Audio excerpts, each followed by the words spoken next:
Assalamualaikum warahmatullahi wabarakatuh. Halo teman-teman, perkenalkan nama saya Anggita Sujiarti dengan NPM 20215100152. Yang terhormat Ibu dosen pengampu Ibu Fidriani MPD Kos. Di sini saya akan mempresentasikan video simulasi praktik laboratorium konseling perorangan dengan judul konseling pendekatan client centered, yang dimana pendekatan client centered ini oleh Carter Rogers yang mendefinisikan manusia adalah rasional, tersosialisasikan, dan dapat menentukan nasibnya sendiri. Dalam kondisi yang dimungkinkan, manusia akan mampu mengerahkan dirinya sendiri, maju dan menjadi individu yang positif dan juga konstruktif. Individu memiliki kapasitas untuk membimbing, mengatur, mengarahkan, dan mengendalikan dirinya sendiri. Individu memiliki potensi untuk mengatur ulang dirinya sedemikian rupa sehingga tidak hanya untuk menghilangkan tekanan dan kecemasan yang ia rasakan, tapi juga untuk memenuhi kebutuhan diri. Selanjutnya, teknik konseling yang dimana terdapat beberapa macam teknik konseling dalam client centered ini. Yang pertama, physiological contact, dan yang selanjutnya, apabila klien merasa tidak enak dengan keadaan sekarang, maka ia cenderung untuk mengubah dirinya. Yang selanjutnya, konselor jenius, yang dimana jujur, tulus, dan tanpa pamrih. Dan selanjutnya, positive regard dan juga respect. Selanjutnya, empathy understanding, yang dimana konselor memahami kondisi klien. Klien perfeksionis, klien harus merasakan bahwa kondisi yang harus diharapkan memang ada. Dan yang selanjutnya, yang terakhir, merupakan teknik khusus dalam konseling. Baik teman-teman, selamat menikmati video simulasi pendekatan client centered. Happy for watching. Keperluan apa nih datang ke sini? Saya sih mau mencurahkan isi hati saya sih, Bu, lebih tepatnya. Sebelumnya Mbak Fitri tahu dari mana untuk biro konseling Ibu ada di Jakarta Selatan ini? Saya tahu itu dari rekomendasi teman sih, Bu. Saya kan waktu itu kan teman saya pernah ke sini. Katanya di tempat Ibu itu bagus, jadinya saya ke sini. Baik. Sebelumnya saya bisa manggil Mbak Fitri atau dengan nama saja? Terserah Ibu sih, lebih enaknya yang mana. Oke, baik, saya panggil dengan Mbak Fitri ya. Sebab Mbak Fitri kesini ingin mencurahkan hati ya. Iya. Oke, baik. Kalau gitu Mbak Fitri boleh dipersilakan untuk mencurahkan hati Mbak Fitri yang sedang Mbak Fitri rasakan saat ini. Kenapa? Sebenarnya saya malu sih, masih malu gitu menceritakannya. Malu kenapa emang? Karena menurut saya kayak masalah ini kayak masalah sepele gitu. Mungkin karena emang sayanya aja yang lagi yang namanya dengan kondisi ini ya masih labil gitu. Jadi saya merasa kayak belum deh gitu. Oh, Mbak Fitri di sini tidak perlu khawatir dengan menceritakan. Mbak Fitri bisa menceritakan dengan bebas, dengan terbuka, dan dengan sukarela Mbak Fitri karena di sini juga kita mempunyai asas yang dimana asasnya asas kerahasiaan dan asas keterbukaan Mbak Fitri, yang dimana nanti isi curahan hati Mbak Fitri ini terjamin aman di sini. Baik, sebelumnya bisa dimulai untuk sesi mulai curahan hatinya Mbak Fitri. Bisa. Baik, boleh. Kalau kayak gini saya jadi lebih tenang ya Ibu dengan Ibu yang jelasin tadi. Jadi tuh sebenarnya saya punya masalah di mana saya itu gimana ya, ada dua, sekarang tuh kondisinya ada dua cowok yang lagi deketin saya nih Bu ceritanya. Nah terus saya ini lebih tepatnya bingung gitu ya, karena yang satunya lagi itu dia nggak mau saya tinggalin gitu, tapi yang satunya lagi dia tuh ngejar-ngejar saya gitu Bu. Oh gitu. Sebelumnya Mbak Fitri sudah menjalankan selama berapa bulan atau berapa tahun sama yang cowok pertama itu? Kurang lebih sama cowok yang pertama saya itu 7 bulan kayaknya, kurang lebih. Oh, berarti 7 bulan hubungan tanpa status gitu ya maksudnya? Iya, Oh, gitu. sekali ya. Itu kalau saya boleh tahu, cowok yang pertama ini, kalau ibu boleh tahu, namanya siapa ya bu? Siapa ya Mbak Fitri? Namanya itu Rizal. Rizal, oke. Berarti nggak apa-apa ya aku panggil ya dengan Rizal. Mbak Fitri sebelumnya kenal dari Mas Rizal ini di mana? Ketemunya sih waktu itu karena satu kelurahan gitu sama dia. Nah terus karena dia pindah kerja ke Jakarta, daerah Kembangan, jadinya tuh dia kayak agak ada jarak lah sama saya, karena kan tadinya kan satu kelurahan dan saya jadi sering ketemu. Nah sekarang tuh jadi jarang ketemu gitu sama saya. Ya, tapi mulai main ke rumah Mbak Fitri juga nggak setelah dia pindah ke Jakarta? Masih sih, masih main di rumah saya, cuman kayak nggak sesering dulu. Kalau dulu kan karena rumahnya deket, jaraknya deket, jadi apa tuh ke rumah saya. Karena dia kan juga anak kosan ya bu, jadi ya apa pasti dia tergantungnya sama saya, sampai dompet, terus surat-surat penting, ATM segala macam itu kayak saya belikan bu, karena dia berpikir kayak saya takut kalau misalnya taruh di rumahnya sendiri, di kosannya sendiri gitu. Jadi dia mempercayakan saya untuk memegang itu semua. Kalau sebelumnya ibu tahu, Mbak Fitri awal deket mulainya dengan Mas Rizal ini itu karena apa nih?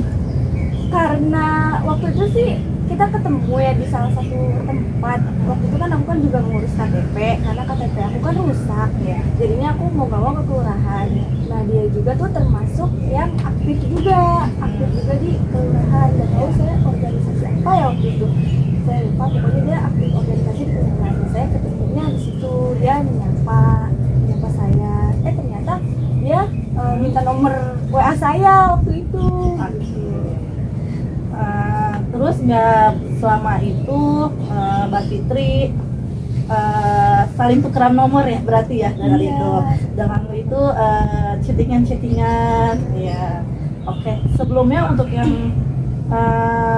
laki-laki keduanya ini, kalau boleh ibu tahu namanya siapa? Namanya yang laki-laki kedua ini namanya Ferry. Ferry. Kalau ibu boleh tahu Ferry ini tinggal di mana? Ferry ini tinggalnya sih masih satu Depok ya, sampai masih deket lah rumahnya. Masih satu kota lah ya gitu ya. Oke, awal mulanya bisa kenal dan deket nih sama Mas Ferry. Apa sih yang buat Mbak Fitri deket sama dia? Jadi kedekatan saya sama Ferry itu awalnya saya satu kerjaan sama saya dia tuh. Nah terus tuh dia kayak mulai kayak ngelihat saya, kalau saya kan kerja kan di satu sekolah di unit-nya. Nah sedangkan dia tuh di unit SMP-nya. Jadi tuh kalau misalnya kita ketemu entah di kantin atau misalnya berpapasan gitu, dia tuh selalu ngeliatin saya gitu, selalu curi-curi pandang gitu ke saya. Sedangkan saya ini kan orangnya agak kurang peka ya, jadi kan kalau misalnya saya kemana-mana itu kan selalu sama teman saya. Jadi tuh teman saya tuh selalu bilang kayak fit itu ngeliatin gitu, oh iya nggak apa-apa, aku selalu bilang kayak gitu. Mulai dari situ tuh katanya ada yang nginfoin saya, katanya dia tuh suka sama saya, terobsesi sama saya, katanya gitu. Kalau ibu boleh tahu siapa yang menginfokan ke Mbak Fitri kalau misalnya Mas Ferry itu suka sama Mbak Fitri? Sahabat atau teman atau kerabat kerja? Kerabat, lebih tepatnya sih kerabat kerja. Cuman kerabat kerja itu udah kayak deket banget sama saya gitu. Kayak ibaratkan kayak bestie lah gitu. Wah, bestie ya sekarang.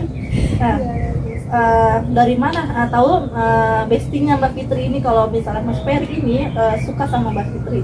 Jadi tuh katanya bestie saya ini tuh dia pernah bertanya ke bestie saya ini tentang saya, misalnya dia tuh sukanya apa, terus sukanya mainnya di mana, pokoknya tuh cari tahu tentang saya gitu. Terus dia juga katanya nge-stalking Instagram saya.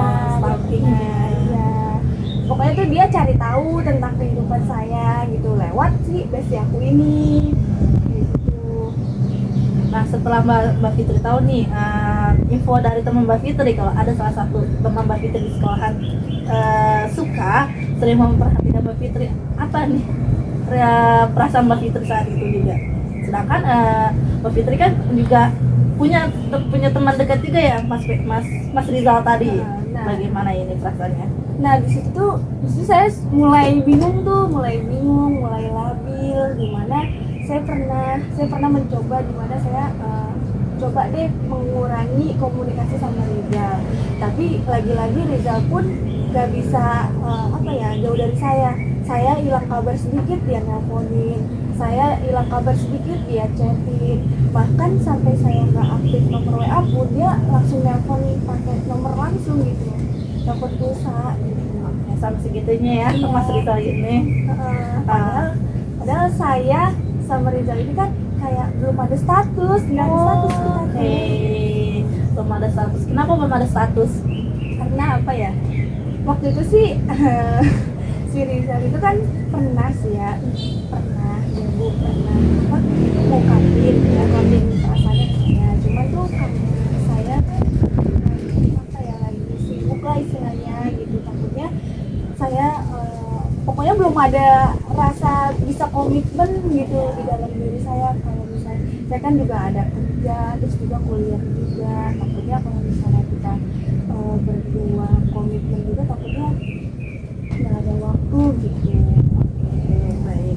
Nah setelah Mbak Fitri itu berarti dia Mas Rizal ini sampai benar-benar mengabari Mbak Fitri ya, sampai dengan nomor telepon biasa, telepon dan WhatsApp segala halnya. Nah kalau untuk Mas Ferry yang tadi awal mulanya deket dengan Mbak Fitri itu kan dari saling melihat-lihat ya, di satu kerjaan. Nah tapi balik responnya Mbak Fitri itu ke Mas Rizal itu bagaimana?